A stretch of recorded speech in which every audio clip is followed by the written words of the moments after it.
My son handed me $15,000 and called me a burden. I'm Eugene Walsh, and for 35 years I fixed cars in my garage in Greenwood. My hands stayed dirty so his could stay clean.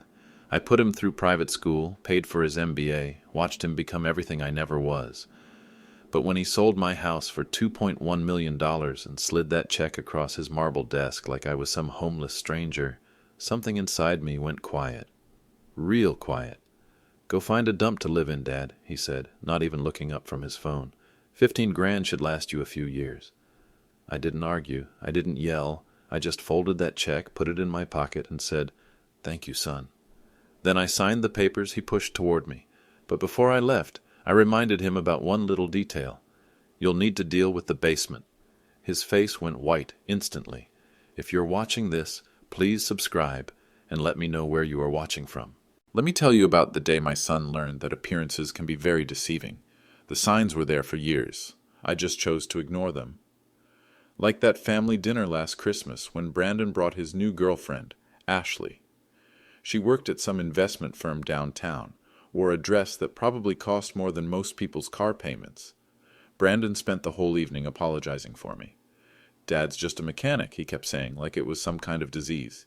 He doesn't really understand how business works. I was serving the pot roast I'd been cooking all day when Ashley looked around my modest kitchen and said, "This is so quaint, like stepping back in time." Brandon laughed. "Yeah, Dad's never been much for keeping up with the times. Still balances his checkbook by hand, if you can believe that." What they didn't know was that I'd just made my monthly insurance payment that morning. $892. Same amount I'd been paying for 5 years, ever since the collection reached a certain value. But to them, I was just the old man who got grease under his fingernails. The second sign came 3 months ago, right after I had my fender bender. Nothing serious, just clipped a mailbox backing out of Mrs. Henderson's driveway after fixing her husband's Cadillac. Brandon showed up at the emergency room like he was my legal guardian. "Dad, we need to talk about your living situation," he said, pacing around my hospital bed. "You're getting older. These little accidents, they're warning signs." "I'm fine, Brandon. It was just a scratch." "It's not just this. It's everything. The house is too big for you. Too much maintenance. And honestly, Dad, you're sitting on a gold mine. Property values in Greenwood have skyrocketed. You could sell that place, move into one of those nice senior communities, and have plenty left over." I looked at him for a long moment. "Plenty left over for what?"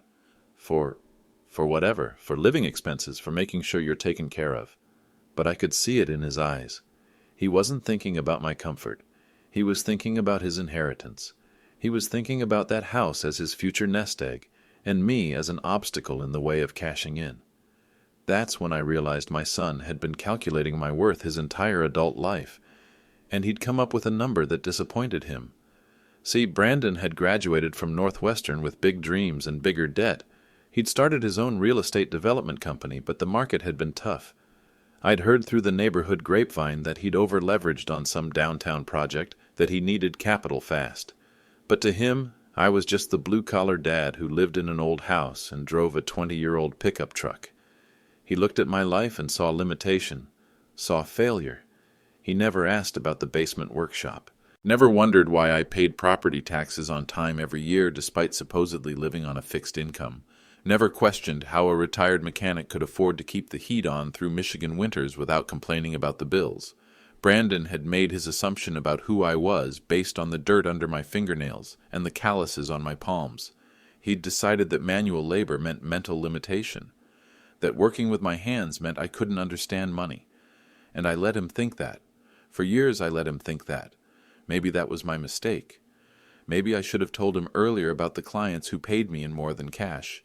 About Mrs. Whitfield, who gave me her deceased husband's gold cufflinks in 1989 when I rebuilt her Rolls-Royce engine. About Mr. Patterson, who handed me silver coins from his collection when I fixed his vintage Jaguar. But I thought respect was something you gave your father, not something you calculated based on his bank balance. I was wrong. If I stayed quiet, I'd lose everything that mattered. Not the money, that was safe enough, but my dignity, my legacy, the respect I'd earned through 35 years of honest work. Brandon had already started making plans. I found out when Grace Mitchell, my neighbor of 20 years, knocked on my door with a worried expression. "Eugene, I hate to be the bearer of bad news, but Brandon was here yesterday asking questions." I invited her in for coffee like we'd done hundreds of times before. Grace had been bringing me her late husband's watches for repair since 1995. She knew I was good with delicate mechanisms, that I had steady hands and infinite patience. "What kind of questions?" "About your habits, your collecting. He wanted to know if you'd been hoarding anything valuable. Old car parts, tools, that sort of thing." She paused, looking uncomfortable. "Eugene, he also asked about nursing homes. Said he was researching options for you." My blood went cold. "Did he now?" "He seemed to think you might need assistance soon. Said something about how you'd been acting confused lately, making poor financial decisions." Grace's voice got sharper. "I told him you were the sharpest man in this neighborhood, but he just laughed, said I didn't understand the early signs of cognitive decline. That's when I realized the full scope of Brandon's plan. He wasn't just taking my house, he was taking my independence, my right to make decisions about my own life. I'd been getting those property tax bills for 38 years, every November like clockwork, $2,463. I'd never missed a payment, never been late. But Brandon didn't see reliability. He saw an old man who might be losing his grip. The house was worth $2.1 million now, according to his calculations. But what he didn't understand was that I'd been paying insurance on something worth even more than that. Something that required specialized coverage, the kind you get when you're protecting assets that appreciate faster than real estate. Kenneth Mills had been coming by twice a year since 2019, always on a Saturday when the neighborhood was quiet. Professional appraiser, bonded and certified for precious metals evaluation. He'd spend 3 hours in my basement documenting every piece, updating the inventory for my insurance company. Last time in March, he'd whistled low under his breath. "Eugene, you know what you're sitting on here, right?" I knew exactly what I was sitting on, but apparently my son didn't.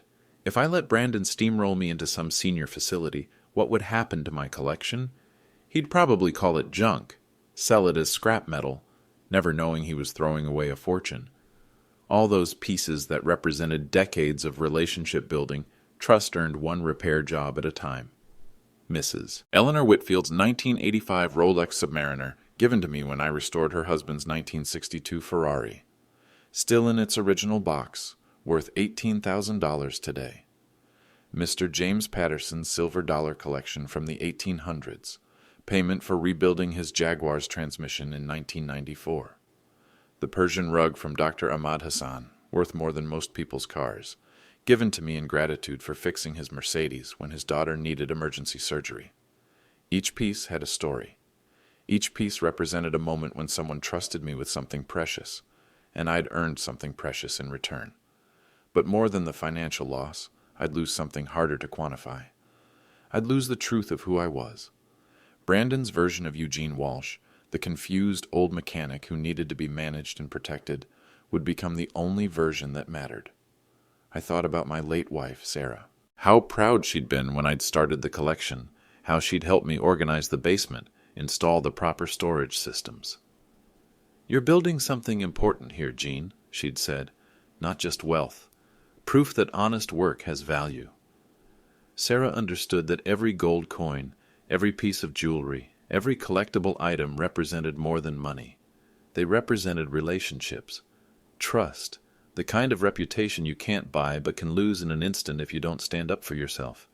Brandon was betting that I was too old, too tired, too beaten down to fight back. He was counting on my love for him to override my self-respect. He was about to learn he'd calculated wrong.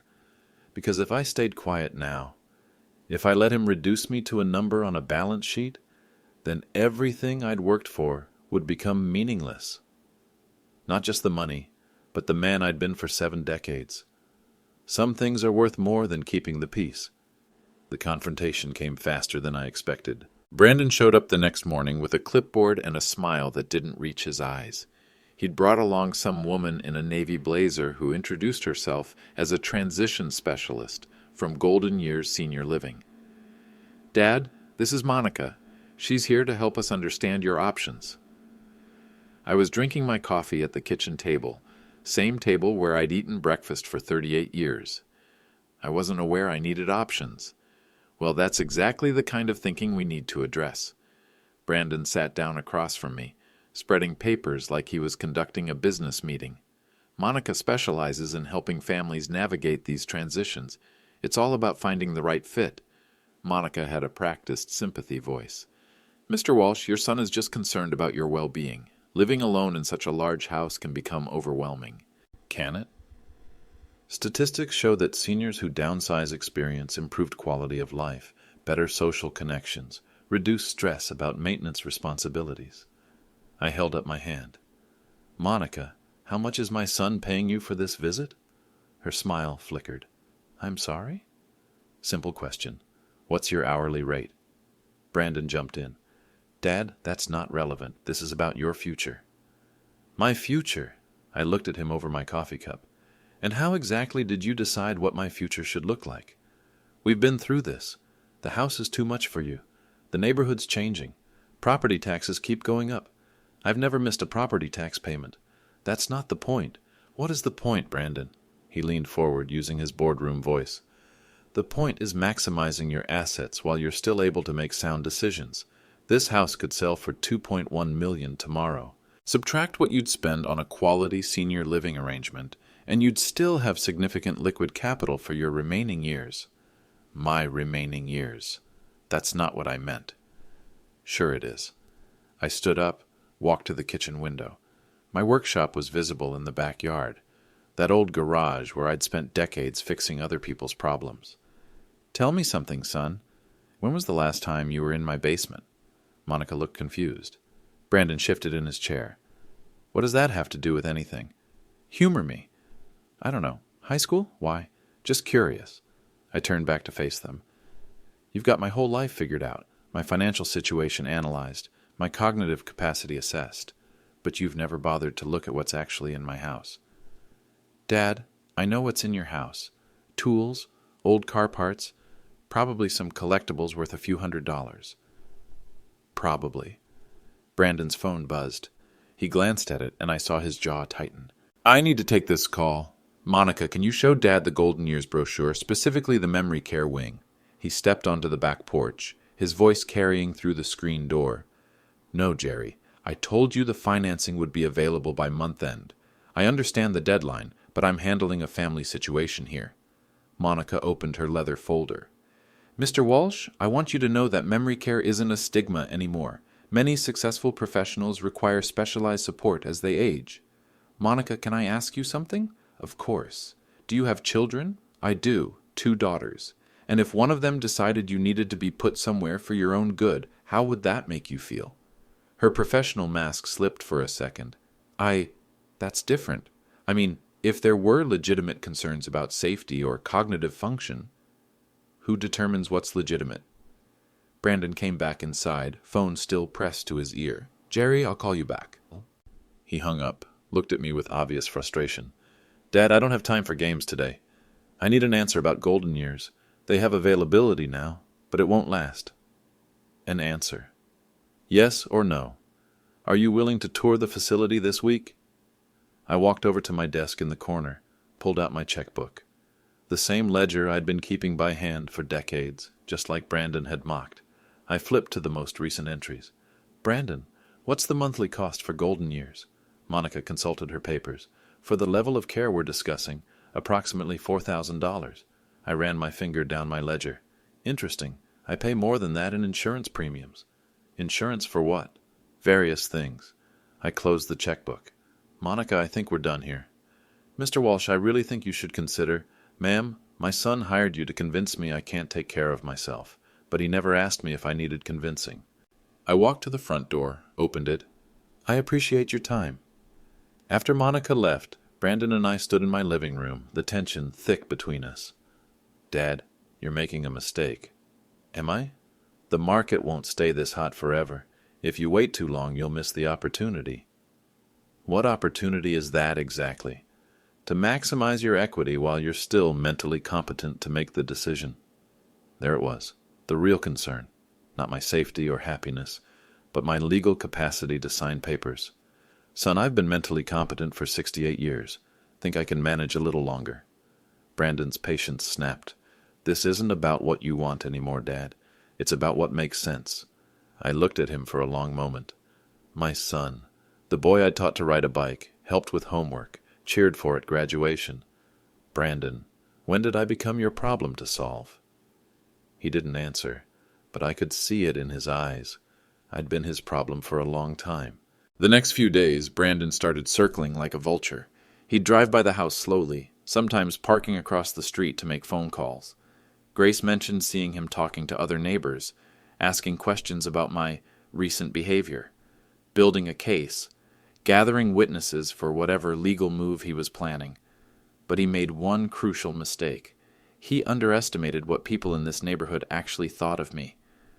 Tuesday morning, I was in my garage workshop when Tom Bradley from 3 doors down stopped by. Tom owned a body shop downtown, had referred customers to me for years when they needed specialty work. "Eugene, your boy was by yesterday asking strange questions." I looked up from the vintage Omega watch I was cleaning, belonged to Mrs. Patricia Chen, payment for fixing her husband's BMW last month. "What kind of questions?" "Wanted to know if I'd noticed you acting confused, forgetting things, having trouble with basic tasks." Tom's expression was puzzled. "I told him you'd just rebuilt my Camaro's engine last month and it purrs like a kitten. Asked him why he thought his own father was losing his mind." "What did he say to that?" "Said I might not recognize the early signs, that families often miss the warning signals." Tom shook his head. "Eugene, that boy's got some nerve. You're sharper than men half your age." Word was getting around. By Wednesday, I'd had visits from 4 different neighbors, all with similar stories. Brandon was conducting what amounted to a competency investigation, trying to establish a pattern of cognitive decline. What he didn't know was that he was talking to people who'd trusted me with their most valuable possessions for decades. People who'd watched me diagnose complex mechanical problems, who'd seen me work with precision tools that required steady hands and clear thinking. Thursday afternoon, I was organizing the basement when I heard his key in the front door. He'd kept his childhood key, apparently deciding he had the right to use it whenever he felt like conducting an inspection. "Dad? You down there? In the basement?" His footsteps were hesitant on the wooden stairs. Brandon had always avoided my workshop, even as a kid. Too dirty, too mechanical, too far beneath his aspirations. "What are you doing down here?" I was standing in front of my steel cabinet, the one that looked like any other tool storage unit you'd find in 100 garages across America.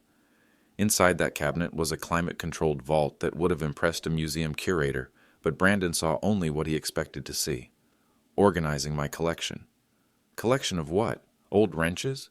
I pulled out a small wooden box, opened it to reveal a 1943 Walking Liberty $50, pure silver, worth about $40 in current market value. I handed it to him. "Mr. Patterson gave me this in 1991. Payment for rebuilding his Jaguar's transmission." Brandon glanced at it dismissively. "Dad, this is exactly what I'm talking about. You're keeping junk because you think it's valuable. This is maybe worth $5. "Is it? Come on, it's just an old coin." I took it back, placed it carefully in its protective case. "You're probably right." But what Brandon didn't see was the inventory sheet tucked behind the display case. A detailed catalog, updated quarterly, documenting every single item in my collection. Weights, purities, market values, insurance coverage amounts. He also didn't notice the small digital hygrometer reading the humidity levels, or the tiny sensor monitoring temperature fluctuations. Equipment that costs serious money, the kind you install when you're protecting serious assets. "Dad, this is part of the problem. You're emotionally attached to things that have no real value.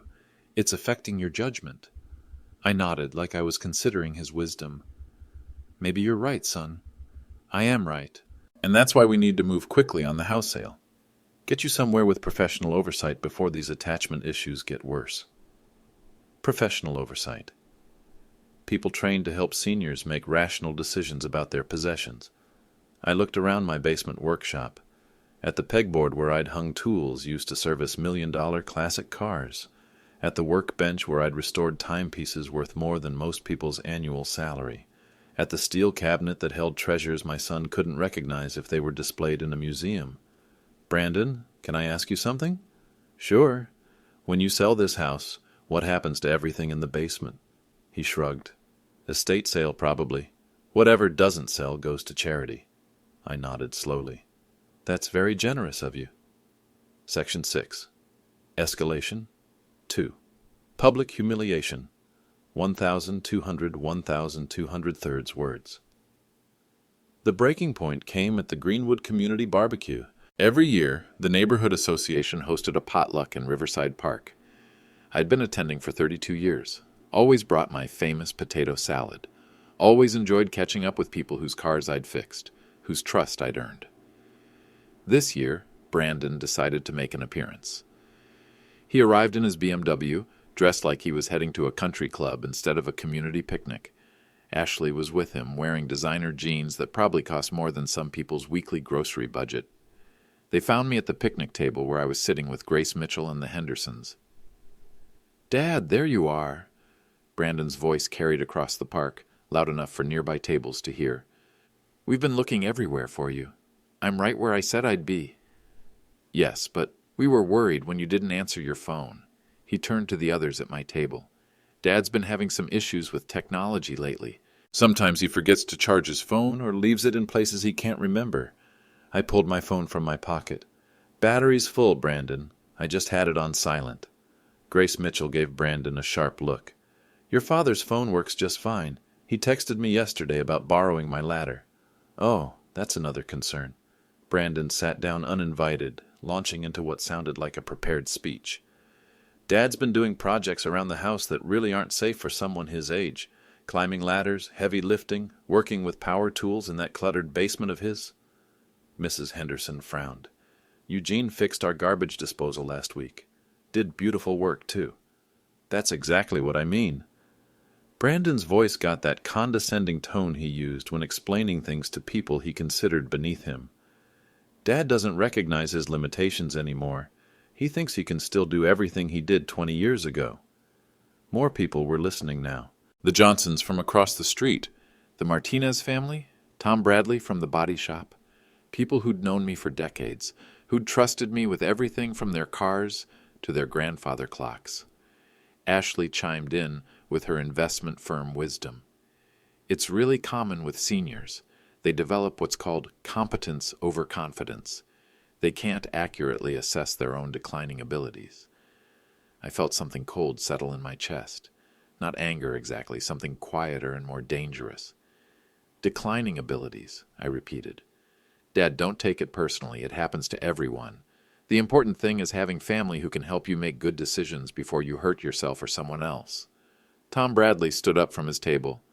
"Hold on there, Brandon. Your dad rebuilt my engine 3 weeks ago. Runs better than when I bought the car. With all due respect, Tom, you might not be the best judge of quality work." The park got very quiet. Tom Bradley had been fixing cars for 40 years, owned the most respected body shop in 3 counties. Questioning his expertise was like questioning the Pope's knowledge of Catholicism. But Brandon wasn't finished. "The truth is, Dad's been living in denial about his situation for years. Still thinks he's this master mechanic, when really he's just an old man with outdated skills working on cars he doesn't understand anymore." He gestured dismissively toward the working-class families around us. "And this neighborhood enables him. Everyone treating him like he's still relevant, still capable, when what he really needs is professional care." The silence stretched out like a held breath. Ashley, oblivious to the mood shift, kept talking. "Brandon's been researching the best facilities, places with activity directors, occupational therapy, structured social interaction with appropriate peer groups." "Appropriate peer groups," Grace Mitchell said slowly.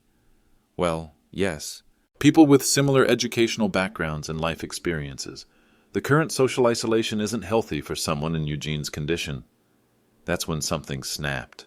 Not in me, in the neighborhood. Tom Bradley walked over to our table. "Brandon, I think you should apologize to your father." "Apologize for what?" "For caring about his well-being.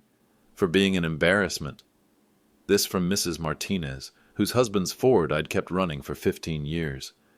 "Eugene Walsh has helped every family in this neighborhood. Fixed our cars when we couldn't afford shop prices, never charged what the work was worth, treated everyone with respect. And you, she continued, pointing at Brandon, sit here insulting him in front of people who know better, insulting all of us, really. More voices joined in, people standing up, moving closer. I'd seen Brandon handle boardroom confrontations, but this was different. This was personal. This was about character.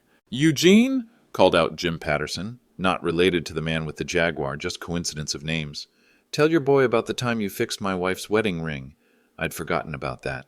Jim's wife had caught her ring in a door, mangled the gold band that had belonged to her grandmother. I'd spent 6 hours with jeweler's tools reshaping it perfectly.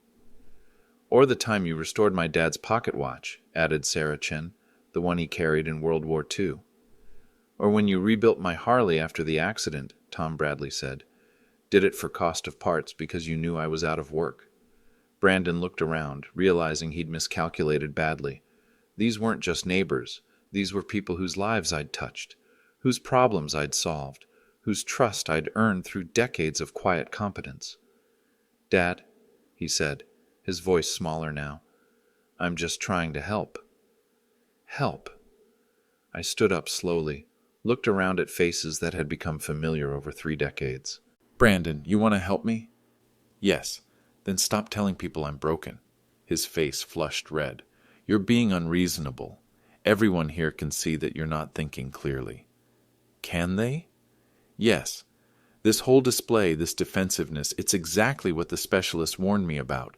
Seniors who refuse to acknowledge their declining capacity often become agitated when confronted with reality." Ashley nodded sagely. "It's a documented psychological response." Grace Mitchell had heard enough. "Young man, the only declining capacity I see here is your capacity for basic human decency." The crowd murmured agreement. Brandon stood up, straightened his expensive shirt. "Fine. Have it your way, Dad. But when you fall down those basement stairs or burn the house down because you forgot to turn off the stove, don't say I didn't try to help." He started walking toward his car, Ashley trailing behind, but then he turned back and delivered the line that changed everything. "Enjoy playing with your worthless junk collection while you can, Dad. Because whether you cooperate or not, that house is getting sold. I've already talked to a lawyer about competency proceedings." The park went dead silent. Competency proceedings. Legal action to have me declared mentally unfit to manage my own affairs. I looked at my son, standing there in his $1,000 outfit, threatening to take away my independence in front of people who'd known me longer than he'd been alive. And I made a decision. "Brandon," I called out, loud enough for everyone to hear. "Tomorrow morning, 10 a.m., come by the house. There's something in the basement I think you should see." The next morning I was ready.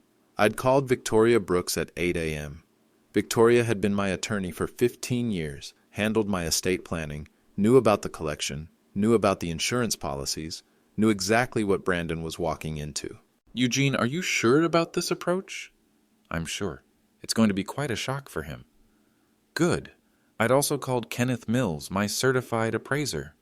Kenneth had been documenting my collection since 2019, updating the valuations every 6 months for insurance purposes. He agreed to come by at 9:30, bring his equipment, make everything official, and I'd called Grace Mitchell, asked her to come by at 10:15 as a witness. Some conversations needed witnesses. Brandon arrived exactly on time, which surprised me. He brought Ashley and another man I didn't recognize, tall, thin, carrying a briefcase that screamed attorney. "Dad, this is Jonathan Reeves. He specializes in elder law." Jonathan offered a practiced handshake. "Mr. Walsh, Brandon's told me about your situation. I want you to know that family conservatorship proceedings are designed to protect seniors, not punish them." Conservatorship proceedings. When family members have legitimate concerns about a senior's capacity to make sound financial decisions, the court can appoint a responsible party to manage assets and living arrangements. Brandon looked almost apologetic.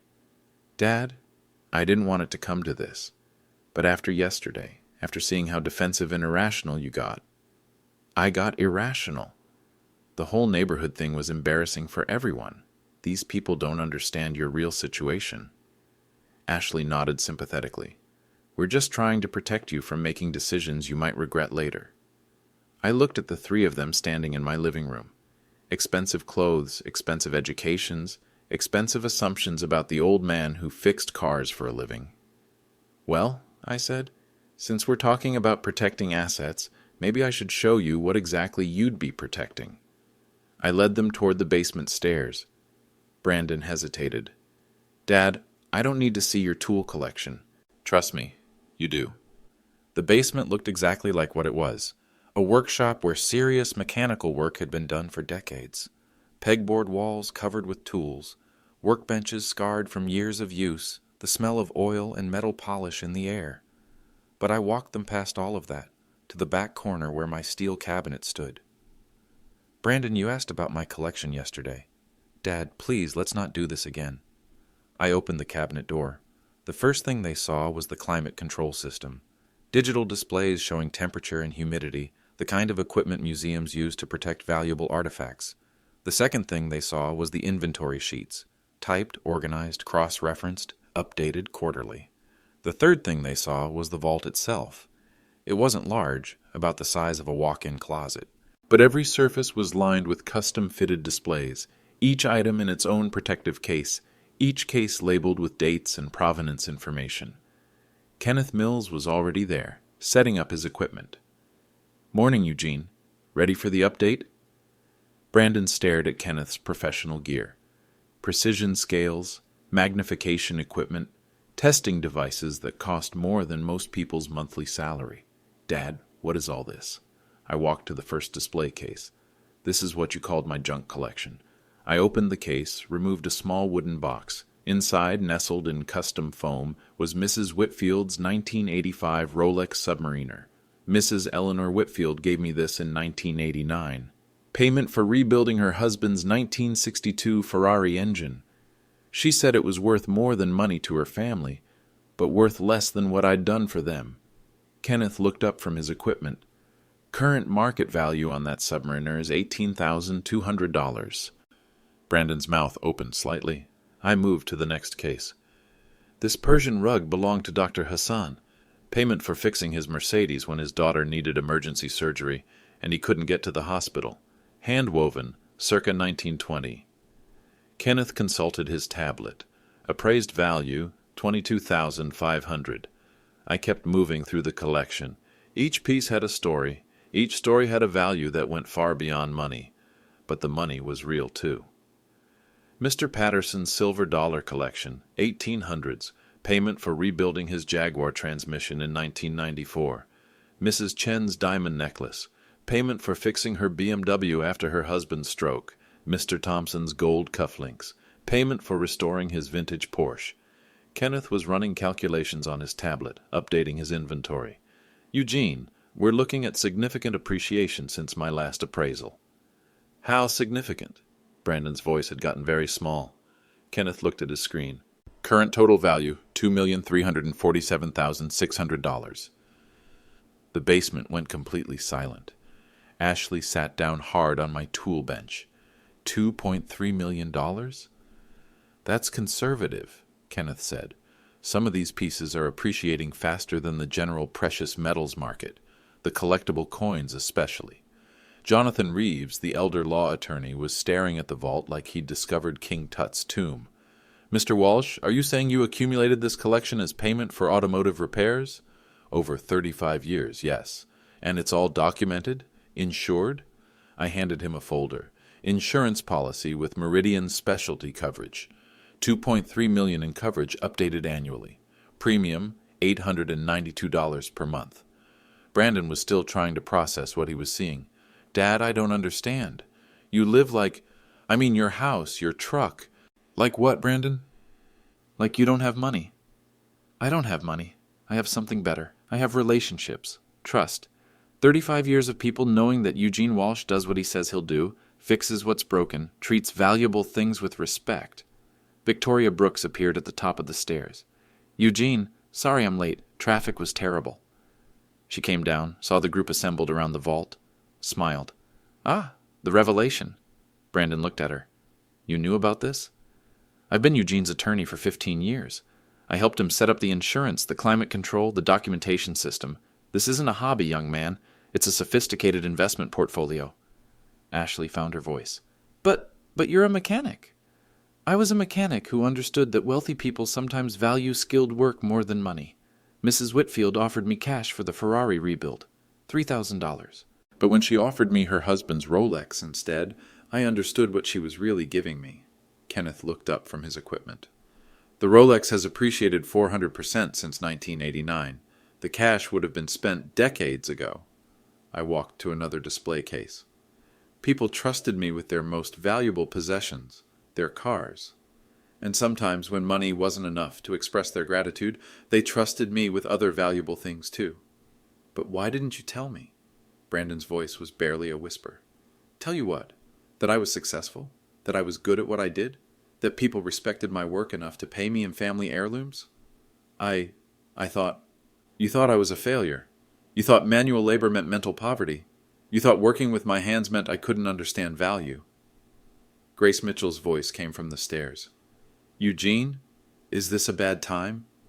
No, Grace, come on down. I'd like you to meet my son's attorney. Grace descended the stairs, took in the scene. The vault, the equipment, the stunned faces of Brandon and his companions. Oh my, she said, so you finally showed them. You knew too? Brandon looked around desperately. Did everyone know except me? Grace's expression was pitying. Honey, everyone knew your father was special. We just didn't know you'd never figured it out. Kenneth finished his calculations. Eugene, I need to update your insurance company. We're looking at a 15% appreciation since my last appraisal. Jonathan Reeves cleared his throat. Mr. Walsh, I think there's been a significant misunderstanding about your financial capacity. Has there? Obviously, someone with assets of this magnitude doesn't require conservatorship protection. I looked at Brandon, my son, the boy I'd raised, educated, loved unconditionally. Brandon, yesterday you told me I was too mentally incompetent to manage my own affairs. Today you're looking at 35 years of careful, patient, sophisticated asset accumulation. So which is it? He opened his mouth, closed it, opened it again. Dad, I'm sorry. I didn't know. What exactly didn't you know? I didn't know you were successful. I've been successful every day of my adult life. I just measured success differently than you do. The vault hummed quietly around us, climate control maintaining perfect conditions for treasures accumulated one act of excellence at a time. Brandon looked at his attorney, at Ashley, at the fortune he'd been preparing to liquidate at an estate sale. Dad, what happens now? I walked to my workbench, picked up the folder containing property deeds, insurance policies, legal documents Victoria had prepared over the years. Now, son, you learn the difference between wealth and value. The legal consequences came swift and clean. Victoria Brooks opened her briefcase and pulled out a document I'd had her prepare months ago, back when Brandon first started making noises about my declining capacity. Brandon, this is a legally binding statement of financial competency, witnessed and notarized, documenting your father's complete cognitive awareness and decision-making capability as of 3 months ago.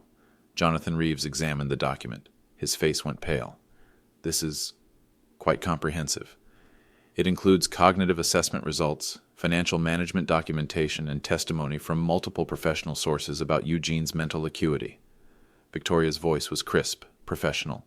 Any attempt to claim incompetency would require overturning expert medical and psychological evaluations. Brandon looked like he'd been hit by a truck. Dad, you planned this? I planned to protect myself if my own son tried to have me declared incompetent. Ashley was staring at the vault displays like they might disappear if she blinked. How much did you say this was worth?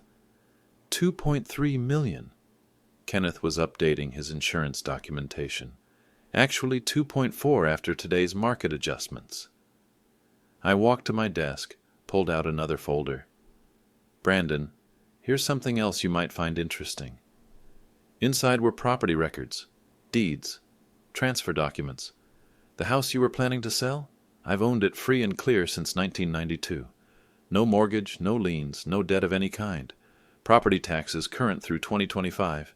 Jonathan Reeves was speed reading the documents. Mr. Walsh, these records show continuous ownership for 32 years, with consistent tax payments, no financial irregularities. Meaning? Meaning there's no legal basis for any competency proceedings. Your financial management has been exemplary. Brandon sat down heavily on my tool bench. Dad, I need to ask you something. Go ahead. Yesterday, when I said I was selling the house, you signed the papers. I did. Why? I looked at him for a long moment.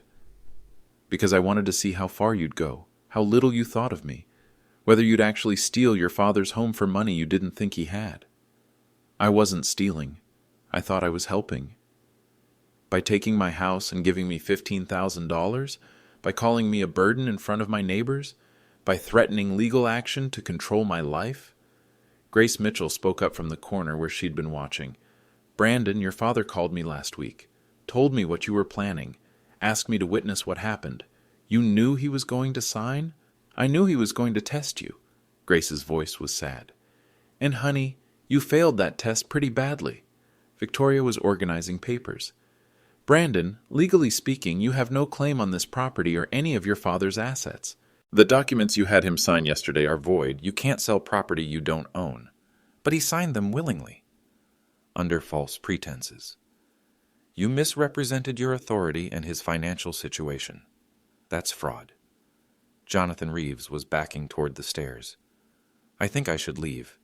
This isn't the situation I was led to believe.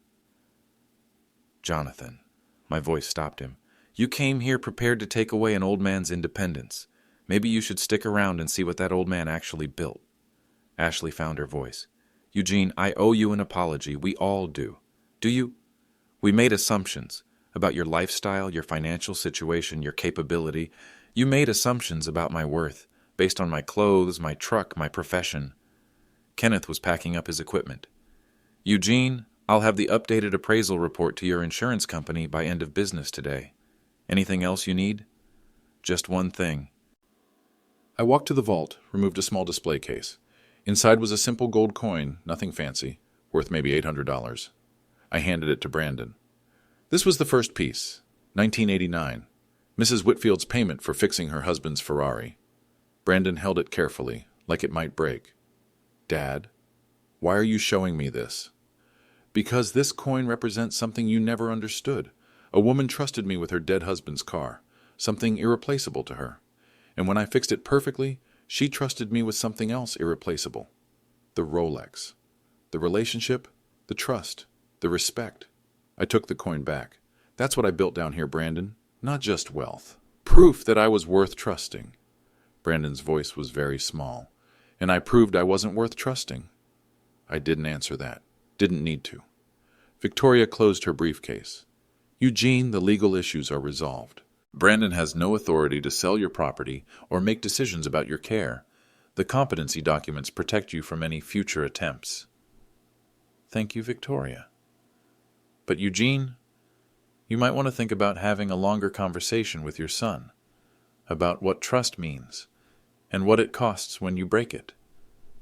Brandon was still sitting on my tool bench, holding his head in his hands. Dad, what can I do to fix this? I looked at him. My son, the boy I'd raised, the man who'd tried to steal my life. Brandon, you can start by understanding that you can't fix 30 years of disrespect with one apology. The vault hummed quietly around us, protecting treasures earned through trust built one repair job at a time. The ripple effects hit Brandon's life like dominoes falling. By Wednesday, word had spread through Greenwood about what happened at the community barbecue and the basement revelation. Small communities talk, and when a successful real estate developer publicly humiliates his own father, only to discover that father is worth more than him, people notice. Grace Mitchell called me Thursday morning. Eugene, I thought you should know. Brandon's business partner came by yesterday asking questions. What kind of questions? About Brandon's judgment. Apparently there's some downtown development project that's been struggling, and after what happened Sunday, his investors are getting nervous. That made sense. Real estate development is built on reputation and trust. If you can't assess the value of your own father's assets, how can investors trust you to assess market opportunities? Tom Bradley stopped by Friday with more information. Eugene, my buddy Jerry, works at First National. Says Brandon came in Tuesday trying to get a line of credit using future inheritance as collateral. Future inheritance. Jerry had to explain that you can't borrow against assets you don't own and might never own, especially when those assets are worth 4 times what the loan application claimed. The financial consequences were immediate and concrete. Brandon's development company, Millennium Properties, had been counting on the house sale to provide bridge financing for their downtown project. Without that capital injection, they were facing serious cash flow problems. More damaging was the reputation hit. In a business where credibility equals currency, the story of Brandon Walsh, the successful developer who tried to scam his own father out of millions, spread quickly through professional networks. Ashley called me Saturday morning. "Eugene, I wanted to apologize personally, and to let you know that Brandon and we're taking a break." "I'm sorry to hear that." "No, you're not. And you shouldn't be.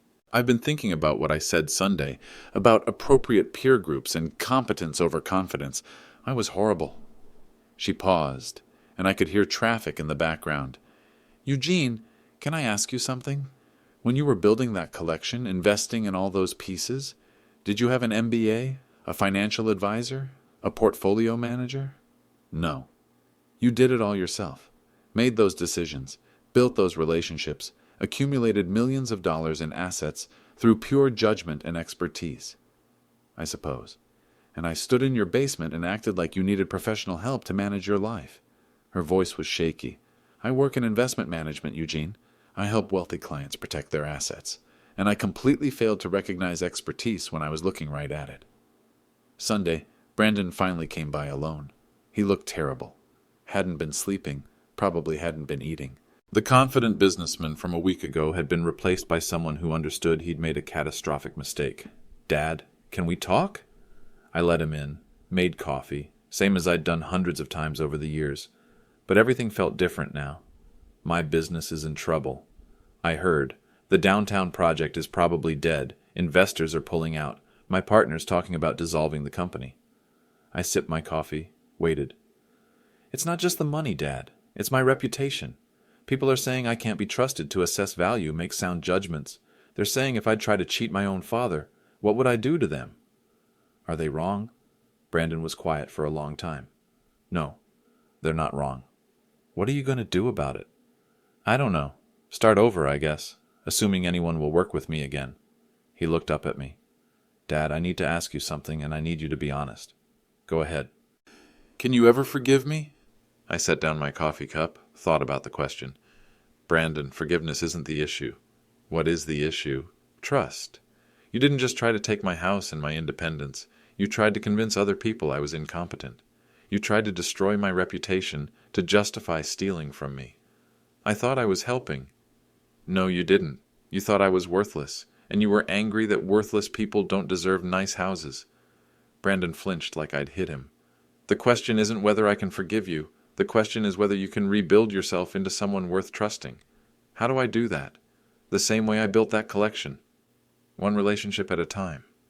One honest transaction at a time. One day at a time of proving you're the person you say you are." Brandon nodded slowly. "Dad, would you consider giving me another chance?" I looked at my son. Really looked at him. Under the expensive clothes and the MBA confidence, he was still the boy I'd raised. Still the child who'd once trusted me completely before the world taught him to measure people by their bank accounts. "Brandon, you'll always be my son. But if you want to be my friend again, you're going to have to earn it." The coffee was getting cold between us, but neither of us moved to warm it up. Some conversations require cold coffee and uncomfortable silences. Some relationships require rebuilding from the foundation up. 6 months later, things have settled into a new normal. Brandon sold his BMW, moved into a smaller apartment, took a job with an established real estate firm instead of running his own company. He's learning to rebuild his reputation one honest transaction at a time, just like I suggested. He comes by every other Sunday now. Not to check on me or assess my competency, but to help with yard work, fix things around the house, learn some of the skills he spent 30 years thinking were beneath him. Last month, he asked if I'd teach him about the collection. Not the monetary value, but the stories, the relationships, the trust that each piece represents. "Dad, Mrs. Chen stopped me at the grocery store yesterday. She wanted to know if you were still fixing watches. What did you tell her?" "I told her you were, but your schedule was getting pretty busy." He paused.